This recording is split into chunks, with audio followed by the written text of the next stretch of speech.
ሰላም ጤና ይስጥልኝ። ውድና የተከበራችሁ የዩቲዩብ ቻናል ተከታታዮቼ እንዴት ናችሁልኝ? ሁሉ ሰላም ነው? እኔ ደህና ነኝ፣ እግዚአብሔር ይመስገን። ዛሬ ደግሞ ሁላችሁ ረመዳን ደርሷል። ረመዳን ደረሰ።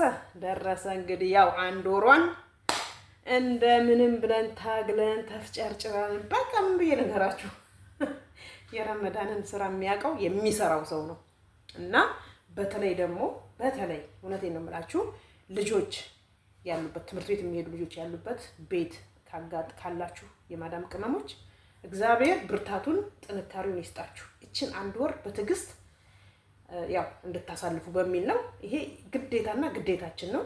እነሱን ጾም ስለሚጾሙ በሃይማኖታቸው ስለሆነ አክብረን በስነ ስርዓት በቃ በትዕግስት ምክንያቱም ስራው ስለሚከብድ በጣም ስለሚከብድ ግዴታችን ስለሆነ በሰላምና በፍቅር ወደ መፍታት እንዲደርሱ እኛ ትዕግስት አድርገን ሳንበሳጭ ሳንናደድ በሆዳችንም ምቅ አድርገን ወይኔ ስራ በዛ እያልን ወይኔ እንደዚህ ሆነ እያልን በምንችለው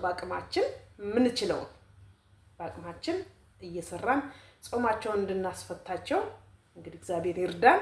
እንግዲህ ረመዳን ሲባል የሚታሰበው መጀመሪያ ስራው ነው። የማዳም ቅመም የምታስበው እኔም ብሆን ትልቋ የማዳም ቅመም እኔ ነኝ አንደኛ።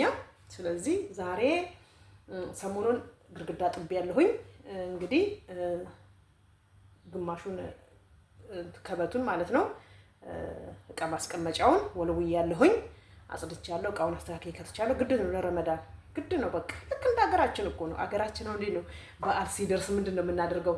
ቤት ማጽዳት። ድሮማ ቤት ይለቀለቃል አይደለ እንዴ? ቄጠማ ሲጎዘጎዙ እንዴት ደስ እንደሚል። የሚገርማችሁ ነገር ግን እኔ እንደኔ ፍላጎት ነው። አንቺ ደግሞ ኋላ ቀር እንዳትሉኝ። እኔ ፍላጎቴን ነው የምነግራችሁ። ከቪላ ቤት ሰራሚክ ካለው ቤት በበት የተለቀለቀና ቄጠማ የተጎዘጎዘ ቤት እንደምወድ ታውቃላችሁ። ምን አለ እግዚአብሔር ኑሮዬን ሁሉ ገጠር ቢያደርገው ነው ብለው። በቃ ገጠር ራሱ ብዙ ለውጦች አሉ፣ ግን ያቺ ደሳሳ ጎጆ ግን አትጠፋም። እኔ በቃ ወዳለው የገጠር ይሄ እንትኑ ቁርበቱ መደብ ላይ ተነጥፎ ቤቱ በበት ተለቅልቆ ቄጠማ ተጎዝጉዞ ይሄ እንዴት ነው የስንዴም ሆነ የጤፍ ቂጣ ተጋግሮ ላዩ ላይ በቂቤም ሆነ በዘይት በበርበሬ ታሽቶ እንዲህ ኧረ በስመ አብ አሁን መሰለኝ እና በጣም ወዳለሁ ለማለት ፈልጌ ነው። ስለዚህ አሁን እኔ ደግሞ ምንድነው እዚህ ጋር አሁን እያጸዳው ነው ታያላችሁ። እንግዲህ ከፍቻለሁኝ፣ ይሁን እያወራረድኩ ነው። ሌሎቹን አጽድቻለሁ። አሁን ወደዛ ደርሻለሁኝ። ወደ እናንተ ላምጣ ብዬ ነው ውዶቼ። እንግዲህ ተከታተሉኝ። እንግዲህ ረመዳን ነው። ፏ ብልጭ ብለን ወገባችንን አስረን ይችን አንድ ወር እንደምንም መጨረስ አለበት። ሲጀምር ረመዳን እኮ ግፋ ቢል 15 ቀን ነው። ከዛ በኋላ እነሱም እንትን ማለት እንዴት ነው በቃ ይሰለቻቸዋል። ምግቡ ሲበዛ ምንም ሲል በቃ ይሰለቻቸዋል። ረመዳን የመጀመሪያው መግቢያ አንድ ሳምንቱ ተዋት። ለእኛ ራሱ አንድ ሳምንቱ የአንድ ወር ያህል ነው። ስለዚህ በርትተን ጠንክረን ሰርተን እነሱንም ጾማቸውን ማስፈታት እኛም ደግሞ ችን አንድ ወር በትዕግስት ማለፍ እላለሁኝ ውዶቼ። እንግዲህ ወደ ስራ ይሄን ይመስላል። ይታለ አያችሁ ደግሞ ደስ የሚለው ነገር ረመዳን ማንኛውም በዓል ሲሆን እንዲህ ስታጸዱ ምን ስትሉ እንዴት ደስ ይላል። እኔው ማጸዳው በዚህ ነው። አያችሁ በዚህ በክሎሮክስ ነው። በጣም ቆንጆ ነው። ባንዴ ነው ፏ አድርጎ የሚያጸዳላችሁ። እናንተ ተከታተሉኝ ቤተሰቦቼ። አሮጌ ጣጣ አለ ወደ ውጪ። እሺ ማይጠቅም ነገር ካለ ማለት ነው። እና በርቱልኝ። እኔም እንደኔ እንደዚህ አሁን የምታጸዱ ትኖራላችሁ።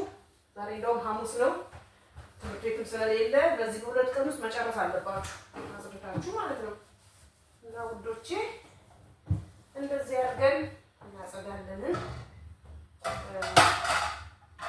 ይሄ በጣም ቆንጆ ነው። በጣም ቆንጆ ነው ለጽዳት ማለት ነው።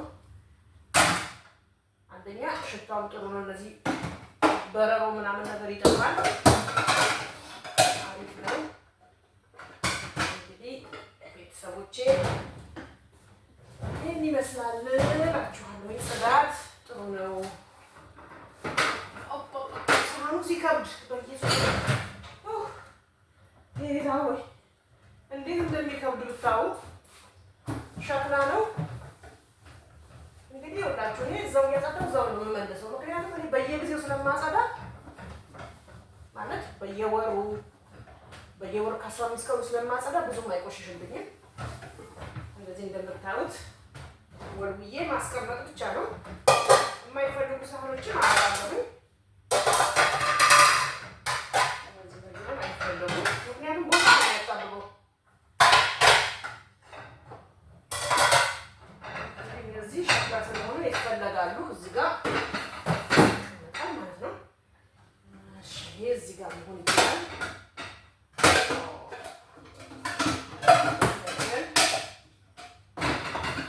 እናስገባዋለን ማለት ነው። ቦታችን እንዲቻቻልልን ገባችሁ እና ረመዳን እንደዚህ ነው። የሚገርማችሁ ጾም ደርሷል። ይህን ይመስላል። እያፈላሁኝ ግን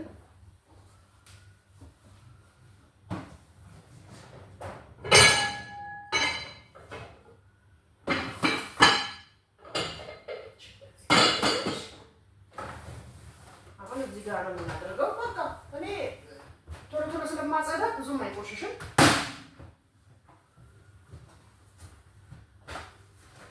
ይሄ ደግሞ በጣም ነው የሚያጸዳው። በጣም የሚገርማችሁ ነገር አሪፍ ነው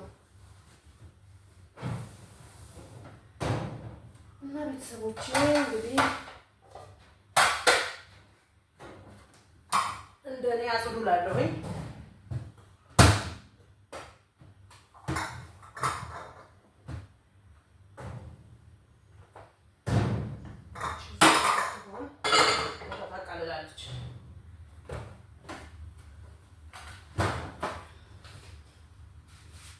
እና እንደዚህ ወዳችሁ እንደዚህ አሮጌ የሆኑ እቃዎችን በቃ ወደ ስቶር ማስቀመጥ ለአንዳንድ ምስኪን ሰዎች ይሰጣል ማለት ነው። ብዙ ሰዎች አሉ መጠቀም የሚፈልጉ፣ ምክንያቱም ከሚያወጡ ሳንቲም ማለት ነው ለእነሱ ይሆናል።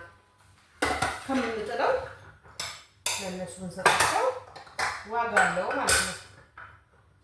እና የምትፈልጉትን ደግሞ ወደ ከቤታችሁ ማስቀመጥ እንደዚህ ማለት ነው። ይሄ ለምስኪኖች የሚሆን ነው።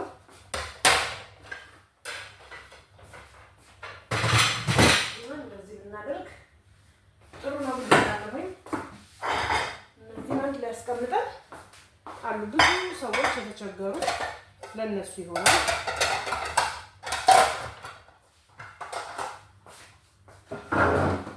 ምክንያቱም ይኸውላችሁ ምን አለ መሰላችሁ ይሄ ሳህና ምናምን ነገር ማናችንም ካርጎ አናደርግም። ምክንያቱም ኪሎ አይቻልም። ሁለተኛ ነገር ነው ፕላስቲክ ነገር ነው። ደህና ነገር ቢሆን እንኳን ብታወጣው ደህና ኳሊቲ የሆነ ከሆነ ብናረገውም ችግር የለውም። ግን እዚህ ለምላለነው ስደተኞች እንደዚህ ራሳቸውን ችለው ለብቻ ተከራይተው የሚኖሩ ሰዎች አሉ። የቀን ስራ የሚሰሩ አንዳንድ በደሞዝ አነስተኛ የሆኑ ሰዎች ይሄ ለእነሱ ይጠቅማል። ለጊዜ ተጠቅመውበት ወደ ሀገራቸው ሲሄዱ ጥለውት ይሄዳሉ ማለት ነው። ገብቷቸዋል። ኑሮ በዘዴ ነው። ነገሮች ሁሉ እንደዛ ካልሆነ የዚህ ሀገር ድርሃም በፍጹም እንዲያይጨበጥ እውነቴን ነው ብላችሁ ራስን ከማድከም ውጭ ማለት ነው። እንግዲህ አስባችሁታል። ይኸው አሁን ይሄ ራሱ በቃ እንደዚህ አንድ ላይ ይቀመጣሉ። ምክንያቱም የተለያዩ ስለሚበዛ አያስፈልግም ስለተባልኩኝ እነዚህ ይላችሁ አሁን አሽግና በካርቶን ውስጥ አስቀምጣለሁ። አሁን ሰሞኑን የሚመጡ አሉ በየቤቱ በአንዳንድ ነገር የሚጠይቁ ለነሱ ይሰጣል ማለት ነው። ይሄ ማለት አንድ መልካም ነገር ማድረግ ማለት ነው። ይሄንን ከሚገዙ በርግጥ ርካሽ ነው፣ ግን ቢሆንም ለምን ከሚያወጡ ወጪ ማለት ነው ለነሱ ይጠቅማል። እና ሁላችሁ እንደዚህ አድርጌ አጽድቻለሁ። እንደምታዩት ይሁት ከበቴ ፏ ነኝ። ላሳያችሁ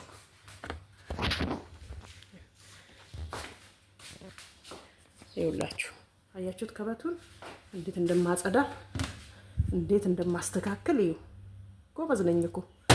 እና ይኸውላችሁ እንግዲህ ረመዳን ሳይመጣ ከምንጨናነቅ ቀድመን አጽድተን በቃ መጠበቅ አለብን ማለት ነው። አይመስላችሁም? እንደዛ ነው መሆን ያለበት። ከዛ ቀጥታ ወዴት ነን? ወደ ስራችን። እንግዲህ ታውቃላችሁ አንድ ሳምንት እንዴት እንደሚያጨናንቅና እንዴት እንደሚያደርግ ማለት ነው። አሁን ደግሞ የተገዛ ዕቃ አለ። እሱን ነገ ታጥቦ ምን ብሎ ተወልውሎ ምን ብሎ ይቀመጣል። በቃ ቀጥታ ስራችን ነው መስራት ያለብን። ያው እኔ ቤት ስራ የሚበዛው ማታ ማታ ነው። እዚህ መጥተው የሚመጡ ሰዎች አሉ በእንግድነት በቃ ሻይ ቡና የሚሉ ካፍጥር በኋላ በቃ የዛን ጊዜ ነው ሻይውን ቡናው ምናምን ማለት መመላለስ የሚበዛው ማለት ነው። ከሰላት በኋላ ከተሰገደ በኋላ ማለት ነው።